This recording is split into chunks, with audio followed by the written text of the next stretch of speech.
ಪಾಪ ಇವತ್ತೊಂದು ಅಂಕಲ್ ನೋಡಿದೆ ಪಾಪ, ಮೈಯೆಲ್ಲ ಸಣ್ಣ ಇದ್ದಾರೆ, ಹೊಟ್ಟೆ ಮಾತ್ರ ಇಷ್ಟು ದಪ್ಪ ಇದೆ. ಯಾಕೆ? ಈಗ ಫ್ಯಾಟ್ ಎಲ್ಲೆಲ್ಲಿ ಡಿಸ್ಟ್ರಿಬ್ಯೂಟ್ ಆಗುತ್ತೆ ಅನ್ನೋದು ಹಾರ್ಮೋನ್ಸ್ ಮೇಲೆ ಡಿಪೆಂಡೆಂಟ್. ಈಗ ಅಪ್ಪರ್ ಬಾಡಿನಲ್ಲಿ ಮಾತ್ರ ಫ್ಯಾಟ್ ಡೆಪೋಸಿಷನ್ ಆದ್ರೆ ಅದು ಬಂದ್ಬಿಟ್ಟು ಕಾರ್ಟಿಸೋಲ್ ಜಾಸ್ತಿ ಇರೋದ್ರಿಂದ ಅದನ್ನ ಲೆಮೆನಾನ್ ಮ್ಯಾಚ್ಟಿಕ್ ಅಪಿಯರೆನ್ಸ್ ಅಂತ ಹೇಳ್ತಾರೆ. ಲೋವರ್ ಬಾಡಿನಲ್ಲಿ ಫ್ಯಾಟ್ ಡಿಸ್ಟ್ರಿಬ್ಯೂಷನ್ ಆದ್ರೆ ಅದು ಬಂದ್ಬಿಟ್ಟು ಗೈನಾಯ್ಡ್ ಅಂದ್ರೆ ಫೀಮೇಲ್ ಟೈಪ್ ಫ್ಯಾಟ್ ಡಿಸ್ಟ್ರಿಬ್ಯೂಷನ್, ಅದು ಬಂದ್ಬಿಟ್ಟು ಎಕ್ಸೆಸ್ ಈಸ್ಟ್ರೋಜನ್ ಇಂದ. ಹೊಟ್ಟೆ ಸುತ್ತಲೂ ಫ್ಯಾಟ್ ಡೆಪಾಸಿಟ್ ಆದ್ರೆ ಅದು ಬಂದ್ಬಿಟ್ಟು Android type of fat distribution ಅಥವಾ ಸೆಂಟ್ರಲ್ ಒಬೆಸಿಟಿ ಅಂತ ಹೇಳ್ತಾರೆ. ಅದ್ರ ಬಂದ್ಬಿಟ್ಟು ಇನ್ಸುಲಿನ್ ರೆಸಿಸ್ಟೆನ್ಸ್ ಇಂದ ಆಗುತ್ತೆ.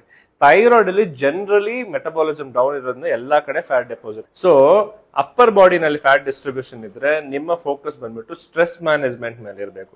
ಮಧ್ಯ ಫ್ಯಾಟ್ ಜಾಸ್ತಿ ಇದ್ರೆ ನಿಮ್ ಫೋಕಸ್ ಲೋ ಕಾರ್ಬೋಹೈಡ್ರೇಟ್ ಡಯಟ್ ಮತ್ತೆ ಫಿಸಿಕಲ್ ಆಕ್ಟಿವಿಟಿ ಮೇಲೆ ಇರಬೇಕು. ಮತ್ತೆ ಲೋವರ್ ಬಾಡಿನಲ್ಲಿ ಫ್ಯಾಟ್ ಜಾಸ್ತಿ ಇದೆ ಅಂತ ಹೇಳಿದ್ರೆ ಈಸ್ಟ್ರೋಜನ್ ರೆಡ್ಯೂಸಿಂಗ್ ಫುಡ್ಸ್ ನ ಜೊತೆಗೆ ತಗೋಬೇಕು. ಇಷ್ಟೇ ಮಾಡ್ಬೇಕಾಗಿರೋದು. ನಿಮ್ ಫ್ಯಾಟ್ ಎಲ್ಲಿದೆ, ಅಪ್ಪರ ಲೋವರ?